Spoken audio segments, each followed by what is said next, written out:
सभी भाई बहनों को जय मसीह की। आप सभी दर्शकों का हमारे YouTube चैनल में स्वागत किया जाता है। हम आए हैं एक नए संदेश के साथ, धन का लोभ और लालच। परमेश्वर के लोगों, जैसा हम सब जानते हैं कि इस संसार की मानव जाति का हर एक व्यक्ति धन की कमाई कर रहा है। उसमें से कुछ लोग अपने 2 वक्त की रोटी और अपने परिवार का पालन पोषण और अपने बाल बच्चों को उत्तम शिक्षा दिलाकर शिक्षित बनाने के लिए धन की कमाई कर रहे हैं। और बहुत से संसार में ऐसे लोग भी पड़े हैं जिनके पास अथाह धन संपत्ति होने के बावजूद भी धन की अभिलाषा मोह माया की ओर खींचे चले जा रहे हैं। वो बात ठीक है, लेकिन पवित्र शास्त्र बाइबल में किस कमाई को बड़ी कमाई बताया गया है और किस कमाई को अधिक महत्व दिया गया है? आज के इस संदेश में हम सब इन बातों को जानेंगे। पहला तीमुथियुस 6 अध्याय के 6ठे वचन में लिखा है, पर संतोष सहित भक्ति बड़ी कमाई है। परमेश्वर के लोगों, आजकल संसार में जो परमेश्वर की भक्ति कर रहे, उसमें से कुछ व्यक्ति ऐसे होते हैं जो कि सिर्फ नाम की भक्ति करते हैं और अपना सारा समय धन की कमाई, मोह माया, अभिलाषा में व्यतीत करते हैं और परमेश्वर के लिए समय नहीं निकाल पाते हैं।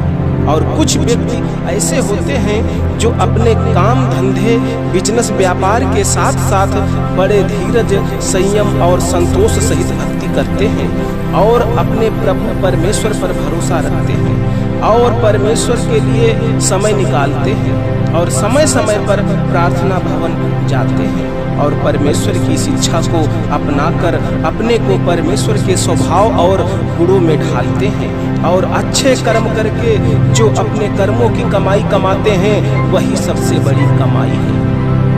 पहला तीमुथियुस 6 अध्याय की 7वीं आयत में लिखा है, क्योंकि ना हम जगत में कुछ लाए हैं और ना कुछ ले जा सकते हैं। परमेश्वर के प्रियो, वचन बताता है कि जब हमने इस संसार में जन्म लिया तब अपने साथ कुछ ना ला सके और जब इस संसार को छोड़ेंगे तब अपने साथ कुछ ना ले जा सकते हैं।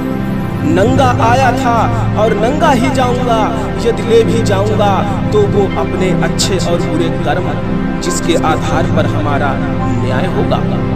पहला तीमुथियुस 6 अध्याय 8वीं आयत में लिखा है, यदि हमारे पास खाने और पहनने को हो तो इन्हीं पर संतोष करना चाहिए। परमेश्वर के लोगों, परमेश्वर का वचन बताता है कि यदि हमारे पास खाने के लिए रोटी और पहनने के लिए वस्त्र हैं तो इन्हीं में संतोष करना और धीरज धरना चाहिए और लालच मोह माया की तरफ अपने कदमों को नहीं बढ़ाना चाहिए। पहला तीमुथियुस 6 अध्याय की 9वीं आयत में लिखा है, पर जो धनी होना चाहते हैं वे ऐसी परीक्षा और फंदे और बहुत सी व्यर्थ और हानिकारक लालसाओं में फंसते हैं जो मनुष्यों को बिगाड़ देती है और विनाश के समुद्र में डुबा देती है। परमेश्वर के लोगों को वचन बताता है कि जो व्यक्ति धनी होना चाहते हैं और अनर्थ और गलत तरीके से धन की कमाई करते हैं, वो व्यक्ति मोह माया, लालच, अभिलाषा में पड़कर ऐसी परीक्षा और फंदे में फंस जाते हैं जिससे उनको हानि उठाना पड़ता है और वो अपनी जिंदगी को बिगाड़ लेते हैं और अपने बहुमूल्य जीवन को विनाश के समुद्र में डुबा देते हैं और उस मनुष्य का जीवन तबाह हो जाता है।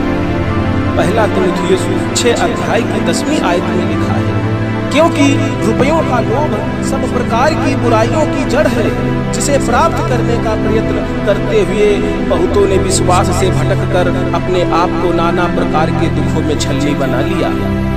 परमेश्वर के प्रियो, परमेश्वर का वचन बताता है कि रुपयों का लोभ सब प्रकार की बुराई की जड़ है, जिसमें बहुतों ने लोभ और लालच में पड़कर जो प्रभु यीशु मसीह पर विश्वास करते थे, वो विश्वास से भटक गए और परमेश्वर से दूर हो जाने की दशा में अपने आप को नाना प्रकार के दुखों से छलनी बना लिया है।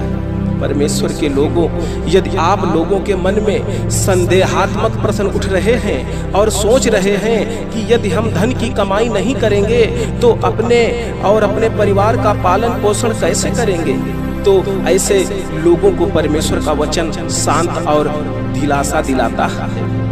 मत्ती की किताब 6 अध्याय 31 आयत में लिखा है, इसलिए तुम चिंता करके ये ना कहना कि हम क्या खाएंगे या क्या पिएंगे या क्या पहनेंगे।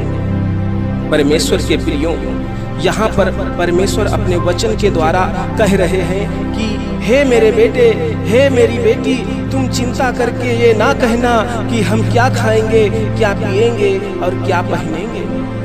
मत्ती की किताब 6 अध्याय की 32 आयत में लिखा है, क्योंकि अन्य जाति इन सब वस्तुओं की खोज में रहते हैं, पर तुम्हारा स्वर्गीय पिता जानता है कि तुम्हें इन सब वस्तुओं की आवश्यकता है। परमेश्वर के प्रियों, वचन बताता है क्योंकि अन्य जाति जो परमेश्वर पर विश्वास नहीं करते हैं, ऐसी बातों की खोज में वही लोग रहते हैं कि क्या खाएंगे, क्या पिएंगे, क्या पहनेंगे। मत्ती की किताब 6 अध्याय की 33 आयत में लिखा है, इसलिए पहले तुम परमेश्वर के राज्य और उसके धर्म की खोज करो तो ये सब वस्तुएं भी तुम्हें मिल जाएंगी। परमेश्वर के लोगों, वचन बताता है कि सर्वप्रथम पहले तुम अपने परमेश्वर के राज्य और उसके धर्म की खोज करो। परमेश्वर को जानो, उसकी व्यवस्था को पढ़ो, उसकी शिक्षा का ज्ञान अर्जित कर लो और उसकी शिक्षा के अनुसार चलो तो ये सब वस्तुएं जिन्हें तुमको आवश्यकता है तुम्हें मिल जाएंगी। हमें विश्वास है आप इस संदेश के माध्यम से आशीषित होंगे। परमेश्वर इन वचनों के सुने जाने पर आशीष दे, यीशु के नाम से, आमीन।